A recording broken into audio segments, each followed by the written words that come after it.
नमस्कार दोस्तों, स्वागत है आप सभी का हमारे YouTube चैनल में। दोस्तों आज के वीडियो में हम लोग बात करेंगे डीएलएड के फाउंडेशन पार्ट 2 की इंपॉर्टेंट क्वेश्चन के बारे में। आज इस वीडियो का नाम मास्टर वीडियो है। आज सेकंड मास्टर वीडियो है। इससे पहले पार्ट 1 का पेपर 1 फाउंडेशन पेपर 1 का मास्टर वीडियो डाला गया है और उसका टारगेट वीडियो भी डाला गया है। उसका सॉल्यूशन उसमें कंप्लीट दिया गया है, आप चाहे तो उसको देख सकते हैं। दोस्तों आज हम लोग जानेंगे पेपर 2 के ऐसे इंपॉर्टेंट क्वेश्चन जो आपको फाइनल एग्जाम में हूबहू दिखाई देंगे। आज के इस वीडियो को देखने के बाद आपको कोई एक्स्ट्रा क्वेश्चन शायद पढ़ने की जरूरत होगा या शायद कोई ही क्वेश्चन पढ़ने की जरूरत पड़ेगा। चलिए इसको वीडियो को कंप्लीट जरूर देखिए, अंत तक जरूर देखिए। अगर वीडियो को अच्छा लगे तो लाइक जरूर करें और अब चैनल पे नए हैं तो चैनल को सब्सक्राइब करके बेल आइकन को जरूर दबाएं। तो चलिए आज की वीडियो को पूरा कंप्लीट देखते हैं और पेपर 2 को कंप्लीट कर देते हैं। चलिए वीडियो को शुरू करते हैं। दोस्तों आज का पहला क्वेश्चन है डीएलएड के सस्टेड क्वेश्चन फाउंडेशन पार्ट 2 शिक्षा मनोविज्ञान। आपका चैप्टर का नाम है शिक्षा मनोविज्ञान, जो आपको पता होगा शिक्षा मनोविज्ञान, जो शिक्षा से रिलेटेड ही आपका काम होगा। सबसे पहला क्वेश्चन है शिक्षा मनोविज्ञान से आप क्या समझते हैं? शिक्षा मनोविज्ञान से आप क्या समझते हैं? शिक्षा के क्षेत्र में इसका क्या योगदान है? शिक्षा मनोविज्ञान से आप क्या समझते हैं? शिक्षा के क्षेत्र में इसका क्या योगदान है?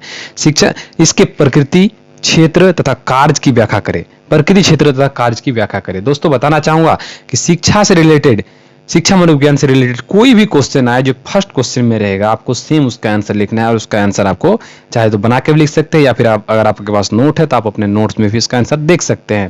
पहला क्वेश्चन है शिक्षा मनोविज्ञान से आप क्या समझते हैं? शिक्षा के क्षेत्र में इसका क्या योगदान है? इसके प्रकृति, क्षेत्र तथा कार्य की व्याख्या करें। चलिए देखते हैं आपका अगला क्वेश्चन। दोस्तों नेक्स्ट क्वेश्चन में है शिक्षक के लिए शिक्षा मनोविज्ञान का अध्ययन क्यों आवश्यक है?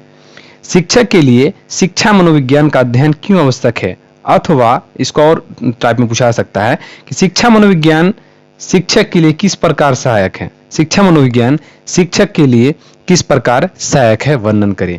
ये मोस्ट इंपोर्टेंट क्वेश्चन है। इन दोनों क्वेश्चन का आप जो भी क्वेश्चन हम आज बता रहे हैं आप कॉपी में नोट डाउन कर लीजिए। शिक्षक के लिए शिक्षा मनोविज्ञान का अध्ययन क्यों आवश्यक है, अथवा शिक्षा मनोविज्ञान शिक्षक के लिए किस प्रकार से सहायक है, वर्णन करें। चलिए देख लेते हैं नेक्स्ट क्वेश्चन। क्वेश्चन थर्ड में है शैशवावस्था, बाल्यावस्था, किशोरावस्था की प्रमुख अवस्थाओं को वर्णन करिए। 3 इंपॉर्टेंट रखा गया, और भी है, पौढ़ावस्था है, वयस्क अवस्था है। तो शैशवावस्था, बाल्यावस्था और किशोरावस्था, इन तीनों अवस्थाओं को आप वर्णन करें। इन तीनों अवस्थाओं को वर्णन करें जिससे आप इन तीनों में से आपका पूछा जा सकता है। शैशवावस्था, बाल्यावस्था और पौढ़ावस्था, इन तीनों अवस्थाओं को वर्णन करें। और भी आपका अवस्था दिया जाता है, लेकिन इन तीनों को प्रमुख रखा गया है। उसके बाद आप चाहे तो इससे ज्यादा भी पढ़ सकते हैं, लेकिन इन तीनों को इंपॉर्टेंट रखा गया है। शैशवावस्था, बाल्यावस्था और किशोरावस्था इंपॉर्टेंट है। इनमें से एक आध पूछा ही जाता है हर हाल में। आज जो बताऊंगा इनमें से आपको कोई भी क्वेश्चन छोड़ना नहीं है। चलिए देखते हैं अगला क्वेश्चन। अभिवृद्धि और विकास से क्या अभिप्राय है? अभिवृद्धि और विकास, अभिवृद्धि और विकास 2 पॉइंट है। वृद्धि और विकास भी इसको कहीं पर देखा जा सकता है। अगर आपको वृद्धि और विकास भी पूछ लिया जाए तो ऐसा नहीं है कि सर आप तो वृद्धि और विकास नहीं पढ़ाए थे।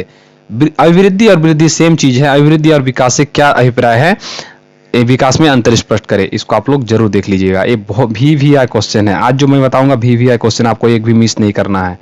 चलिए देख लेते हैं आपका अगला क्वेश्चन। क्वेश्चन नंबर 5, व्यक्तित्व, पर्सनैलिटी क्या है?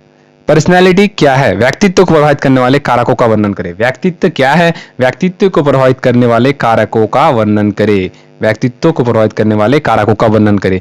दोस्तों आज मैं जो क्वेश्चन बताने जा रहा हूं, इस क्वेश्चन को आप एक को भी छोड़िएगा तो आप मिस कीजिएगा, क्योंकि एग्जाम में हूबहू ऐसे ही टाइप के क्वेश्चन आपको दिखाई देंगे। आपको एग्जाम एकदम बोलते हैं ना हम लोग की भाषा में, हलवा लगेगा देखने। चलिए देख लेते हैं आपका अगला क्वेश्चन। क्वेश्चन नंबर 6, व्यक्तिगत विभिन्नताओं का क्या अभिप्राय है? व्यक्तिगत भिन्नता, आप लोग समझ पा रहे होंगे, डिफरेंस, इंडिविजुअल डिफरेंस।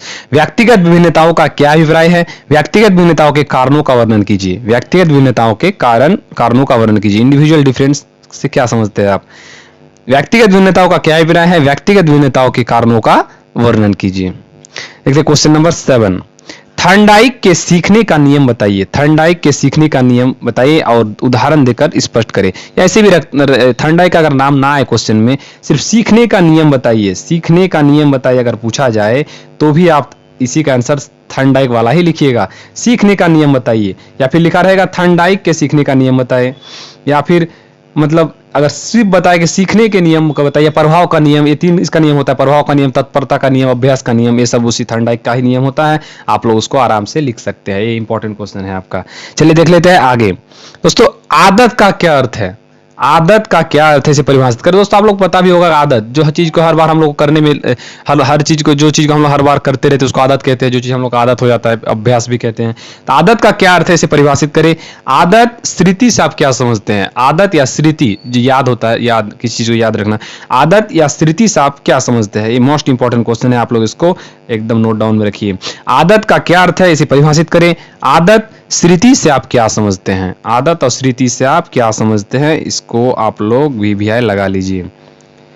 तो दोस्तों चलिए देख लेते हैं अगला क्वेश्चन। स्मृति या स्मरण से आप क्या समझते हैं। इसको अलग से इसीलिए लिखा गया क्योंकि ये मोस्ट इंपॉर्टेंट है। इसको अलग से इसीलिए रखा गया है क्योंकि इंपॉर्टेंट क्वेश्चन है, इसको फिर दोबारा डाला गया है। आदत या स्मृति से आप क्या समझते हैं या स्मरण से आप क्या समझते हैं। स्मरण सेम चीज है, इनमें से जिस तरह से पूछा जाए आपको सेम इसका आंसर लिखना है। इस स्मृति या स्मरण से आप क्या समझते हैं, आप इसको वर्णन करें।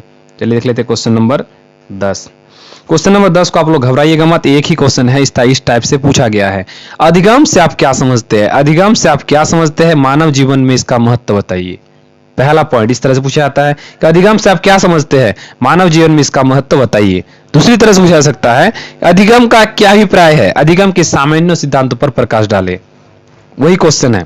उसके बाद इसे इस तरह से पूछा जा सकता है कि अधिगम क्या है, उसकी क्या प्रक्रिया है। अधिगम क्या है, उसकी क्या प्रक्रिया है।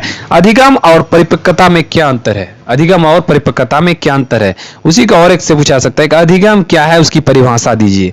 इन चारों में किसी भी तरह से अगर आपको अधिगम मतलब लर्निंग अगर दिखाई दे तो आपको उसका सेम आंसर लिखना है। ऐसे तो कोई भी आंसर आपको छोड़कर आना नहीं है, चाहे किसी भी टाइप से क्वेश्चन पूछे आपको उसका आंसर लिख के आना है हर हाल में बना के। तो आपको ये 10वां क्वेश्चन चाहे इस तरह से पूछा सकता है, आप इसको नोट डाउन कर लीजिए और इसमें आपको इसको VVI लगा लीजिए। चलिए देख लेते हैं आपका अगला में है साक्षात्कार विधि, जीवन इतिहास विधि। आपको कुछ नोट कर लिए। साक्षात्कार विधि, जीवन इतिहास विधि, प्रश्नावली विधि और निरीक्षण विधि। ये चार जो विधि आपको बताया गया है, साक्षात्कार विधि, जीवन इतिहास विधि, प्रश्नावली विधि और निरीक्षण विधि, ये चार विधि जो आपको बताया गया है इंपॉर्टेंट है इस पेपर के लिए। पेपर 2 के इंपॉर्टेंट है, एकदम मोस्ट इंपॉर्टेंट है।